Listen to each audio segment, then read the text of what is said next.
Oke, selamat datang kembali di channel saya. Di sini saya akan mengulas perspektif saya terkait hal, ya, sesuatu hal gitu. Nah, di sini saya ingin mengangkat sebuah tema, bukan tema lah, dalam artian saya ingin melihat eh, yang lagi hangat di warganet, ya, perbincangan Ridwan Kamil digugat cerai sama istrinya, Ibu Atalia itu, ya. Eh, Sebelum sampai ke pembahasan itu, di video-video saya sebelumnya juga saya udah ceritakan bagaimana apa ini eh, permasalahan ini, permasalahan negeri ini tercipta gitu kan, terjadi gitu. Dan banyak ada juga video saya menguraikan bagaimana eh, permasalahan korupsi itu bisa terjadi, udah ada juga saya uraikan di situ. Nah, Pak RK, ya, yang diduga berselingkuh dengan siapa namanya kemarin, Aura Kasih, ya, dengan eh, Lisa Mariana, dengan Ayu Aulia, ya. Sebagai laki-laki, saya ini mendukung Pak RK, ya. Nah, dari kasus-kasus dia ini yang sedang gempar ini, ya, dia pasti nggak mau kehilangan ini istrinya, udah pasti tuh. Tapi di sini saya lihat Ibu Atalia ini menggugat suaminya sendiri, kan begitu. Ini perempuan luar biasa, ini hebat sekali dia ini, ya.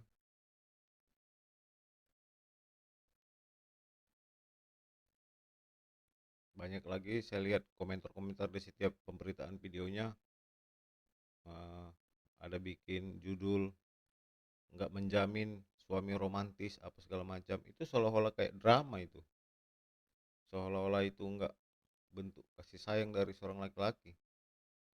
Nanti dipukuli salah juga, ditunjukkan dipukuli dikasari salah, ditunjukkan romantis salah. Jadi ini yang buat-buat ini, saya pikir ini ada iblis, setan ini, yang otaknya senang untuk menceraikan orang. Dan saya tahu, ya, iblis itu kesenangannya menceraikan rumah tangga, itu kesenangan iblis. Jadi ada tiga kata-kata yang dipakai iblis untuk menceraikan rumah tangga, ya, karena tujuan iblis adalah menceraikan rumah tangga. Yang pertama, selingkuh. Yang kedua, emansipasi. Yang ketiga, kesetaraan gender. Ini adalah kata-kata setan, kata-kata iblis.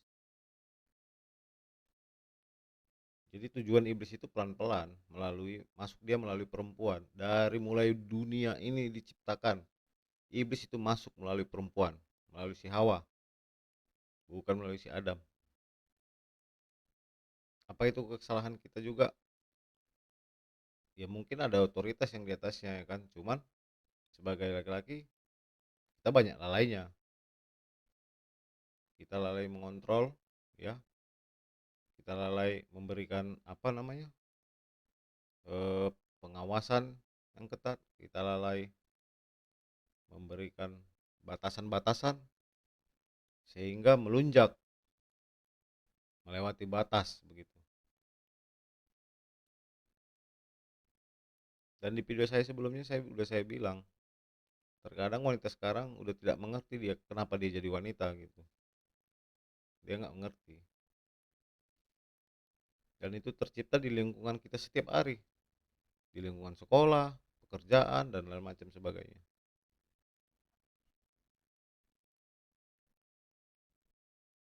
Nah, ketika Pak RK ini sudah membimbing istrinya selama mereka menikah itu, ya, terlepas daripada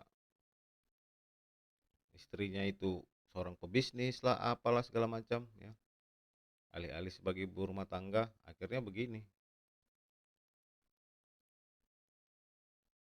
Udahlah pas memang berbisnis, masuk ranah politik, dapat duit sendiri, penghasilan besar, akhirnya apa?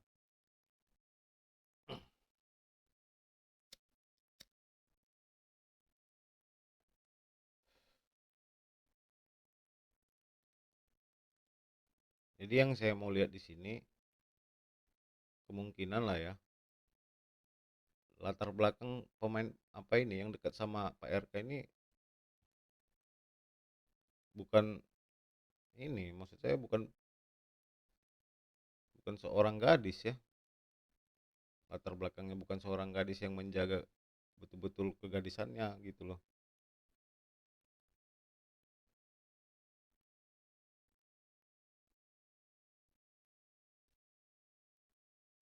Nah, ada tiga hal yang melekat pada seorang perempuan, yakni cantik, baik, dan pintar. Namun ketiga itu harus tinggal, nggak bisa melekat satu pun, hanya dua yang bisa melekat sama dia. Kalau dia pintar dan cantik, saya ulangin, kalau dia baik dan pintar, pasti dia kurang cantik. Nah, kalau perempuan ini cantik dan baik, pasti dia kurang pintar, secara akademis maksud saya. Tapi kalau dia cantik dan pintar, inilah yang berbahaya. Pasti dia nggak baik, dan itulah yang sering merusak. Itulah yang sering merusak negeri ini. Kesitulah lari tambang-tambang itu, hutan-hutan yang gundul itu, ke situ semua larinya untuk pembiayaan mereka. Karena mereka ini jahat. Kenapa mereka jahat? Dampak dari perbuatan laki-laki juga yang tidak mau bertanggung jawab.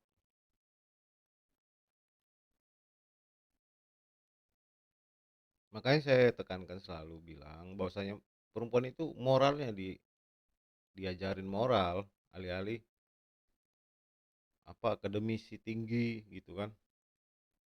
Bukan saya larang perempuan kuliah sampai setinggi-tingginya, tapi itu untuk menjaga dirinya lebih ini loh, lebih suci, lebih tahu batasan, bukan malah jadi bicara sana sini, bikin quote sana sini, bikin pesan sana sini,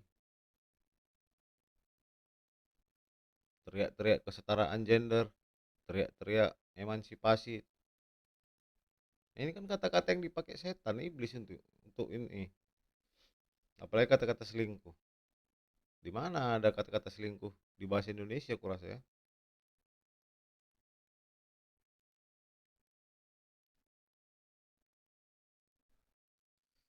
Pak RK dalam hal ini seorang laki-laki yang cakap ya, badan bagus, pemikiran oke, terlepas daripada hal-hal buruk yang dilakukannya, tuduhan-tuduhan yang belum terbukti ya, mungkin katanya korupsi dana ini dana itu, kita belum ada pembuktian secara inkrah, yang inkrah secara hukum ya. Dia adalah sosok bibit yang bagus untuk masa depan. Orangnya cakep, ganteng, pintar, ya siapa aja pasti mau perempuan sama dia.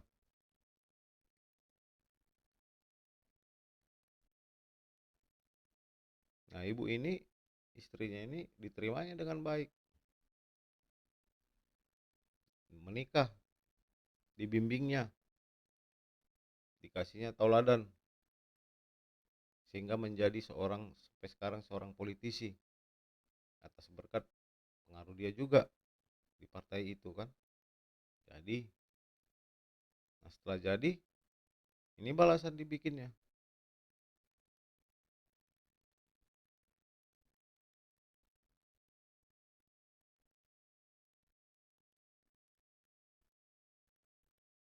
Nah, makanya saya bilang, kita laki-laki ini yang berhasil ini, ya, kalaupun mau melakukan suatu hiburan ya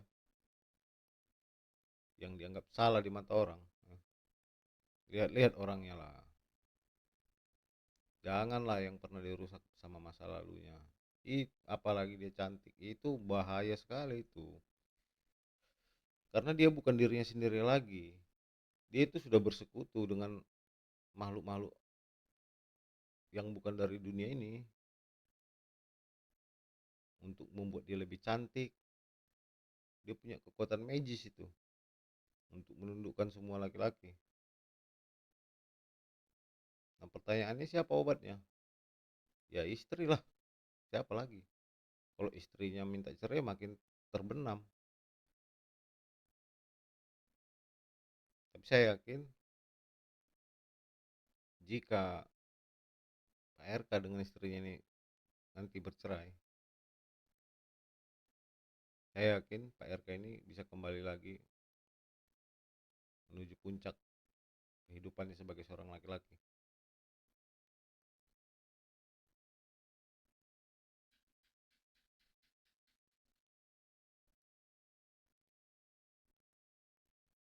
Nah, untuk itu ini penting sekali untuk masa depan bangsa ini ya.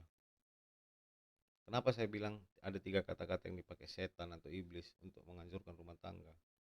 Selingkuh, kesetaraan gender, emansipasi. Ya ini, mau minta bebas. Perempuan zaman sekarang minta bebas. Saya tidak melarang mau kuliah, enggak. Saya tidak larang itu.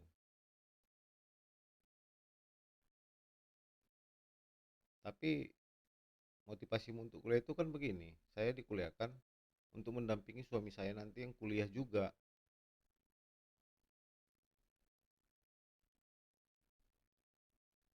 Jadi misalnya suami saya ini pebisnis, mungkin tamatannya S2 atau S3 atau S1 gitu loh. Jadi saya sebagai istri sudah tahu mempersiapkan apa untuk mendukung bisnisnya itu gitu.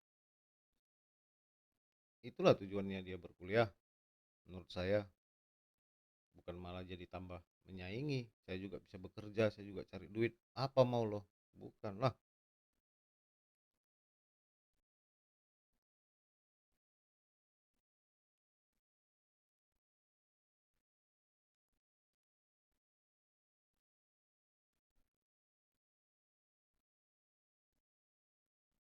Jadi Pak RK ini udah kejebak dalam lingkaran ini ya, udah setan menggerogoti dia.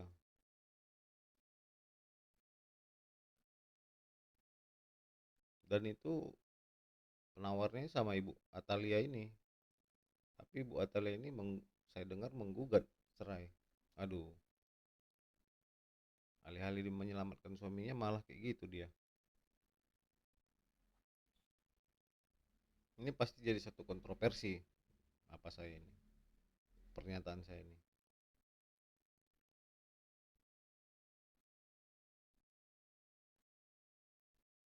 Dan cobaan yang dilalui itu cukup berat loh, kalah di pilkada, kehilangan anaknya yang laki-laki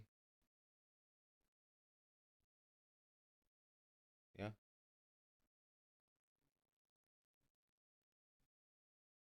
Dia si ini, si Lisa Mariana diisukan sama si Aura Kasih.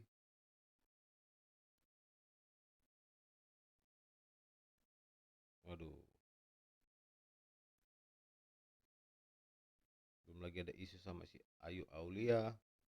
Ini semua perempuan cantik ini dan pintar, makanya saya bilang.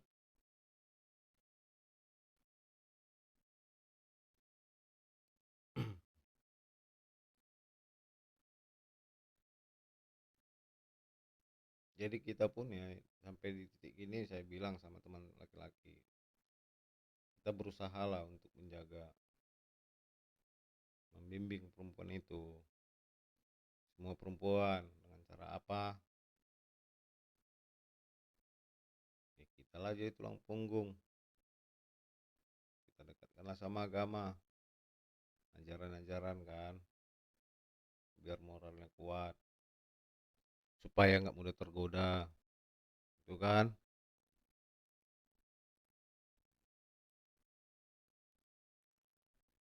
Karena yang dari awal bumi ini diciptakan yang digodain itu adalah perempuan, bukan laki-laki.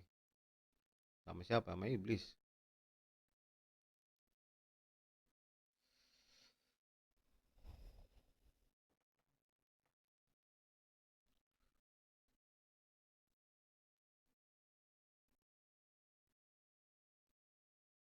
Dan di sini kita melihat ya bahwasanya ternyata laki-laki itu butuhnya perempuan yang cantik kan, cantik, baik,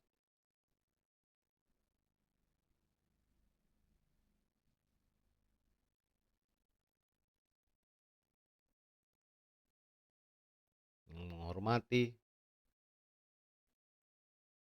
bukan malah jadi pebisnis, bukan malah jadi berpenghasilan tinggi banyak, enggak. Laki-laki nggak peduli itu bos, ya buat perempuan ya. Saya bilang kehadiran kalian untuk mensupport laki-laki udah cukup lah, menyiapkan keperluan,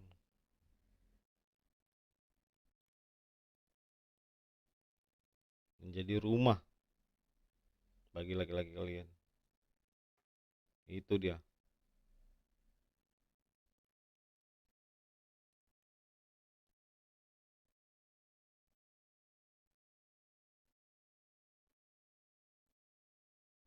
Kalau kita menyalahkan perempuan, kita kembali lagi ke dasar. Kita dikasih kewenangan kan untuk mendidik dan membimbing perempuan kita masing-masing, baik itu anak dan juga pasangan.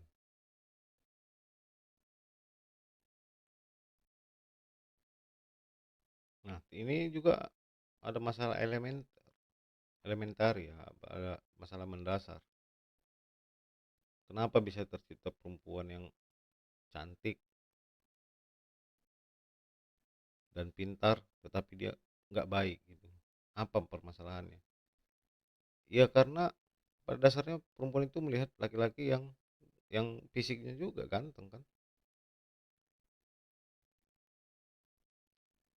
Di video saya sebelumnya udah saya ucapkan itu, jika dia suka sama satu laki-laki, cinta sama satu laki-laki, kadang laki-laki ini memanfaatkan itunya tadi, rasanya tadi, rasa suka perempuan tadi dengan cara melakukan sesuatu yang di luar batas.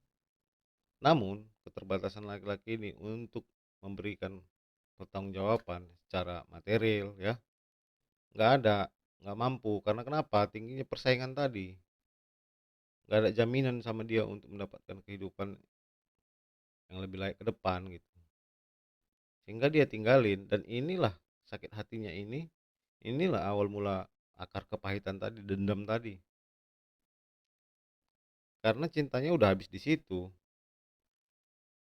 udah pasti udah saya tanda tangan itu, udahlah. Jadi apa yang terjadi sesudahnya? Ya dia akan melakukan hal di luar itunya karena dia nggak merasa ikhlas gitu.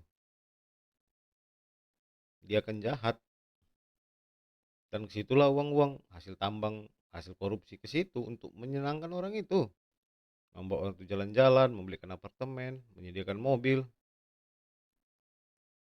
Apa imbalannya? Ya itu tadi, perhatian, manja, sayang, cinta palsu, ya itu, kehangatan. Nah itulah.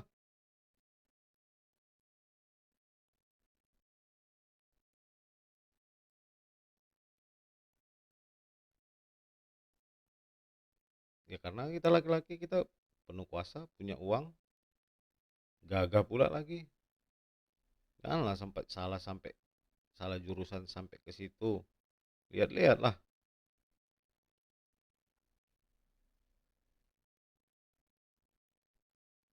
seperti saya baca ada statement di beberapa media ya, transaksi katanya. Bagus kayak gitu, memang transaksi. Seperti Lisa Mariana ya. Dia jual, saya beli. Memang harusnya seperti itu gitu. Yang jadi permasalahan yang seperti ini, Aura Kasih ini kan.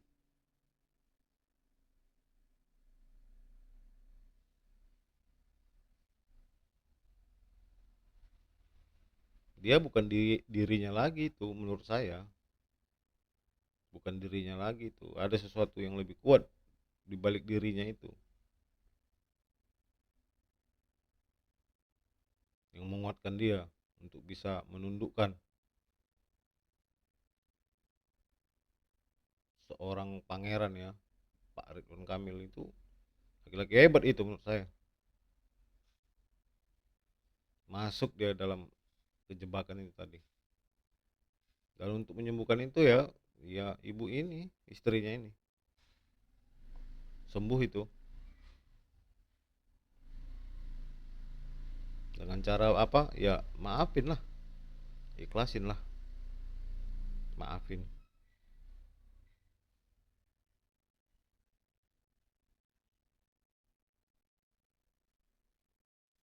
Untuk itu di sini saya berharap apa ya, perspektif saya ini sedikit banyak bisa kita apa nama kita gunakan ke depannya untuk masa depan anak-anak kita ya, karena ini cukup erat pengaruhnya dengan masalah korupsi-korupsi tadi. Yakinlah kalau hanya untuk makan ya kita, aduh gaji 10 juta satu bulan pun udah cukup lah itu kan.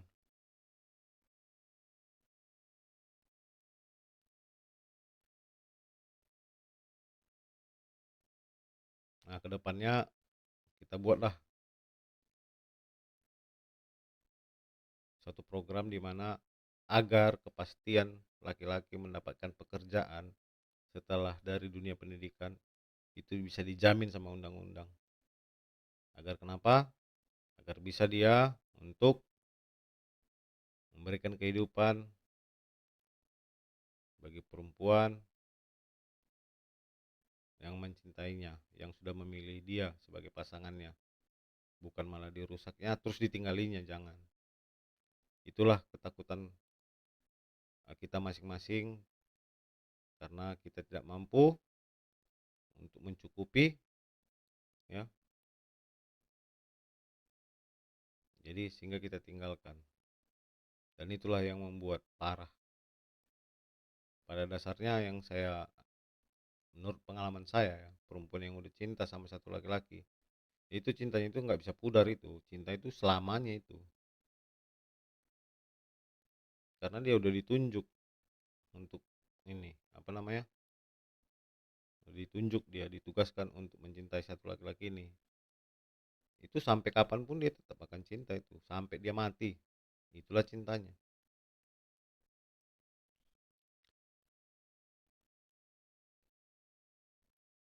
Ya, oke. Semoga perspektif saya ini apa ya, menjadi bahan pertimbangan untuk kita ke depannya untuk menentukan langkah-langkah lebih baik bagaimana kita mengelola apa namanya sistem kurikulum pendidikan kita ya, bagaimana kita mengelola nafsu kemanusiaan kita, laki-lakian kita ke depannya.